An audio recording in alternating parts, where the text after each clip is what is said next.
ओम शांति। आज का वरदान, ज्ञान रत्नों को धारण कर व्यर्थ को समाप्त करने वाले होली हंस भव। ज्ञान रत्नों को धारण कर व्यर्थ को समाप्त करने वाले होली हंस भव। होली हंस बनने का बाबा ने आज हमें वरदान दिया। बाबा ने वरदान को एक्सप्लेन किया। होली हंस की दो विशेषताएं हैं। होली हंस की दो विशेषताएं हैं। एक है ज्ञान रत्न चुगना और दूसरा निर्णय शक्ति द्वारा दूध और पानी को अलग करना। एक है ज्ञान रत्न चुगना और दूसरा है निर्णय शक्ति द्वारा दूध और पानी को अलग करना। ये दो विशेषताएं बाबा ने होली हंस की बताई हैं। दूध और पानी का अर्थ है समर्थ और व्यर्थ का निर्णय। दूध हो गया समर्थ और पानी माना व्यर्थ, तो समर्थ और व्यर्थ का निर्णय। व्यर्थ को पानी के समान कहते हैं और समर्थ को दूध के समान। तो व्यर्थ को समाप्त करना अर्थात होली हंस बनना। हर समय बुद्धि में ज्ञान रत्न चलते रहे, मनन चलता रहे तो रत्नों से भरपूर हो जाएंगे। अगर हम अपनी पूरी दिनचर्या को देखें तो उस दिनचर्या के अंदर दो तरह के ही संकल्प चलते हैं, या तो समर्थ या फिर व्यर्थ। या तो ऐसे संकल्प चलेंगे, यानी समर्थ हम किसको कहेंगे, कैसे पहचाने कि ये समर्थ संकल्प है। समर्थ संकल्प जो होता है वो हमें शक्तिशाली अनुभव कराता है। उसमें हम लाइटनेस का अनुभव करते हैं, उसमें हम हल्केपन का अनुभव करते हैं, उसमें हमें लगता है हमारी एनर्जी बढ़ रही है। हम उन संकल्पों में एनर्जाइज्ड फील करेंगे।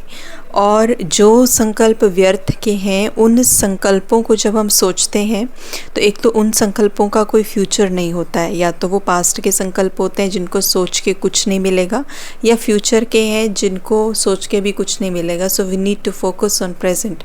तो एक तो व्यर्थ संकल्प ये हो गए कि जिनका पास्ट और फ्यूचर का हम सोचते रहते हैं लेकिन प्रेजेंट में कुछ कर नहीं रहे हैं। दूसरा व्यर्थ संकल्पों की सबसे बड़ी पहचान ये है कि जब हम व्यर्थ सोचते हैं तो उससे हम ड्रेन आउट होते हैं। उससे जो हमारी एनर्जी है वो ख़त्म होती है धीरे धीरे। हमें भारीपन महसूस होगा, हमारा कुछ करने का मन नहीं करेगा, आलस आएगा, हमें उमंग उत्साह वाली फीलिंग नहीं होगी। जबकि समर्थ संकल्प जो होते हैं ना, वो हमें ऑप्टिमिस्टिक बनाते हैं, विल पावर को बढ़ाते हैं, उमंग उत्साह को बढ़ाते हैं। ऑन द अदर हैंड जो व्यर्थ वाले संकल्प होते हैं वो हमें पेसिमिस्टिक सोच की तरफ लेके जाते हैं, यानी कि कोई होपलेस वाली चीज़ कि जिसमें हम आशावादी नहीं होंगे, कंप्लेनिंग मोड में ज़्यादा होंगे, बर्डन रहेगा, बोझ रहेगा, जीवन एक बड़ा बोझ की तरह लगेगा, जीने का मन नहीं करेगा। तो वो वाली सोच क्या है, व्यर्थ सोच है। तो बाबा ने कहा व्यर्थ को ख़त्म करना है, लेकिन ये दोनों चीज़ें यानी चल रही हैं अंदर, और ज़्यादातर आदत तो हमें क्या बन गई है, व्यर्थ को सोचने की बन गई है। तो इसीलिए बाबा ने एक तो कहा कि होली हंस का एक काम है समर्थ और व्यर्थ को अलग करना, लेकिन करेगा कैसे, होली हंस वो कार्य कैसे करेगा।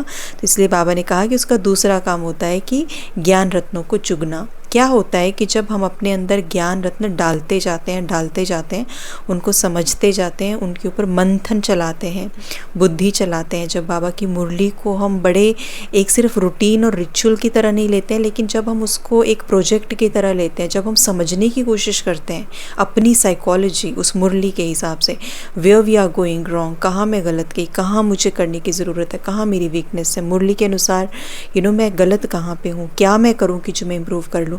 तो जब हम उसको ऐसे करते हैं और जब ज्ञान रत्नों को बुद्धि में हम डालते हैं तो हम आइडेंटिफाई कर पाते हैं कि ये तो समर्थ है, ये व्यर्थ है। तो ज्ञान वो शक्ति देता है कि हम व्यर्थ को एलिमिनेट कर पाए, है ना। तो इसीलिए बाबा ने कहा कि हर समय बुद्धि में ज्ञान चलना चाहिए, मनन चलना चाहिए। तो इसीलिए मुरली intake is very very important. ये एक ऐसा टूल है जो हमें चाहिए, क्योंकि अगर ये नहीं होगा तो या तो व्यर्थ संकल्प चलेंगे या नेगेटिव चलेंगे। तो ये चाहिए।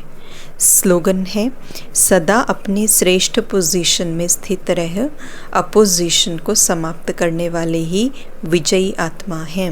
विजयी आत्मा की डेफिनेशन, सदा अपनी श्रेष्ठ पोजीशन में स्थित है, अपोजिशन को समाप्त करने वाले ही विजयी आत्मा हैं। तो विजय आत्मा नॉर्मली अगर हम लें, एक बैटल फील्ड है, एक युद्ध का मैदान है, युद्ध के मैदान में एक योद्धा खड़ा है, तो योद्धा हमेशा अपने अस्त्र शस्त्र के साथ रहेगा, वो हमेशा चौकन्ना रहेगा, अटेंशन के साथ रहेगा, हथियारों के साथ रहेगा। और जब भी कोई अपोजिशन वाला आएगा, एनिमी आएगा, दुश्मन आएगा, तो वो उसको भांप लेगा और उसके ऊपर अटैक करेगा।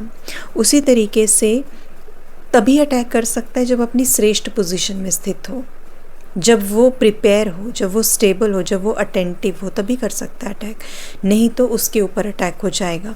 इन द सेम वे बाबा ने ये कहा कि श्रेष्ठ पोजीशन में अपनी हमेशा स्थित रहो, मतलब माया का वार, दूसरे की बातों का वार, अपनी कमज़ोरियों का वार, दूसरे की कमज़ोरियों का वार, बाहर के चेंजेस, अनसर्टेनिटीज़, अनिश्चितताएँ, सब आएगा, सब आएगा। हर तरीके की माया आएगी, हमारे अपने इल्यूशंस, सेल्फ क्रिएटेड, सब कुछ आएगा। लेकिन मेरी प्रेपरेशन सदा की होनी चाहिए, मुझे वहाँ खड़े होना है श्रेष्ठ पोजीशन में। मैं आत्मा, शक्तिशाली आत्मा, मैं कौन हूँ, अपने रोल में नहीं, लेकिन जिसे हम कहते हैं कि अपने रोल से डिटैच होके हमें अपनी स्थिति पे फोकस करते हुए, जिसे कहेंगे ना कि अपनी ओरिजिनलिटी में हमें स्थित रहना है, तो वो अपोजिशन को तभी हम समाप्त कर पाएंगे। ओम शांति।